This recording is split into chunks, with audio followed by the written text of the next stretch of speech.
अस्सलामु अलैकुम my YouTube family, मैं हूं आपका दोस्त अयाज शौकत और आप देख रहे हैं इस्लामिक बाबा सर्कल चैनल। आप तमाम सुनने और देखने वालों को इस्लामिक बाबा सर्कल चैनल की तरफ से खुलूस भरा सलाम।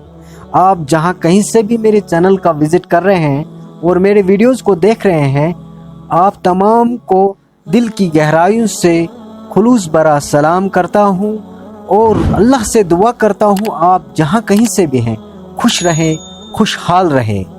दोस्तों, वीडियो को एंड तक ज़रूर देखना चाहिए क्योंकि ये दीनी मालूमात होती है। इसमें हमें इबरत हासिल हो सकती है, इस वाक़े से हमें ईमान ताज़ा हो सकता है।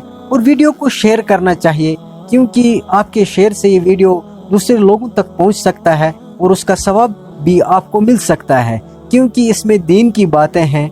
इस आज का जो वाक़े का जो अनवान है, हज़रत जिब्राइल और सामरी जादूगर का ये किस्सा है कि हमारे जो अंबिया थे, हमारे जो सहाबी थे, उनके साथ कैसा जुल्म हो रहा था और आज इस दौर में भी हमारे साथ कई तरीक़ों से जुल्म हो रहा है। हम किस तरह अपने आप को हिफाजत रखेंगे, हम किस तरह अपने आप को बुराइयों से दूर रखेंगे, इसलिए वीडियो को एंड तक ज़रूर सुनना चाहिए क्योंकि इसमें नसीहत भी होती है, इसमें दीनी मालूमात भी होती है। चलो दोस्तों, शुरू करते हैं आज का और ये वाक़या।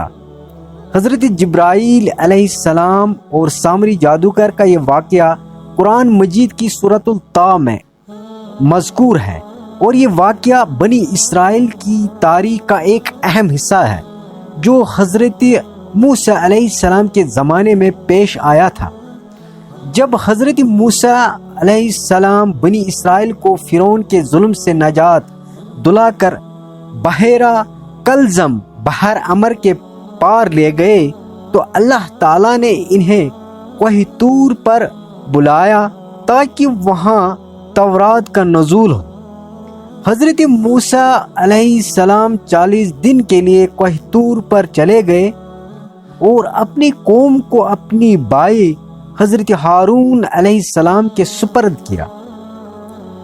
इस दौरान बनी इसराइल में एक शख्स था जिसका नाम सामरी था। वो बहुत चालाक और मक्कार था और उसने जादूगरी में महारत हासिल रखी थी। जब हज़रत मूसा अलैहिस्सलाम कोह तूर पर थे, सामरी ने मौके से फ़ायदा उठाया और बनी इसराइल को बहकाने की कोशिश की। सामरी ने बनी इसराइल के जेवरात जमा किए जो उन्होंने मिस्र से अपने साथ लाए थे और इन जेवरात को पिघलाकर एक बछड़े का मुजस्मा बनाया। इस बछड़े की खास बात यह थी कि इसके अंदर से एक आवाज निकलती थी जो सामरी की जादूगरी की वजह से थी। उसने बनी इसराइल से कहा कि ये तुम्हारा खुदा है।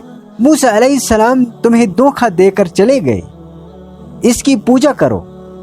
बनी इसराइल में से बहुत से लोगों ने सामरी की बातों पर यकीन कर लिया और इस बछड़े की पूजा शुरू कर दी। हज़रत हारून अलैहिस्सलाम ने इन्हें बहुत रोका लेकिन वो बाज न आए। जब हज़रत मूसा अलैहिस्सलाम वापस आए और देखा कि इनकी कौम गुमराही में मुब्तला हो चुकी है तो इन्हें शदीद गुस्सा आया। उन्होंने बनी इसराइल को डांटा और इनसे पूछा कि ये क्या कर रहे हैं। फिर हज़रत मूसा अलैहिस्सलाम ने सामरी को बुलाया और इससे पूछा कि इसने ऐसा क्यों किया। सामरी ने जवाब दिया कि जब हज़रत जिब्राइल अलैहिस्सलाम फ़िरौन से नजात के वक़्त घोड़े पर सवार होकर आए थे तो मैंने इनके घोड़े के कदमों की मिट्टी ले ली थी और इस मिट्टी में मैंने बछड़े के अंदर डाल दिया, जिसकी वजह से इसमें एक खास ताकत आ गई और वो आवाज़ निकलने लगी। हज़रत मूसा अलैहिस्सलाम ने सामरी की इस हरकत पर अल्लाह के हुक्म से इससे सज़ा दी और इसे कौम से निकाल दिया गया। सामरी को हुक्म दिया कि वो हमेशा के लिए लोगों से अलग थलग रहे और कोई इसकी करीब न जाए।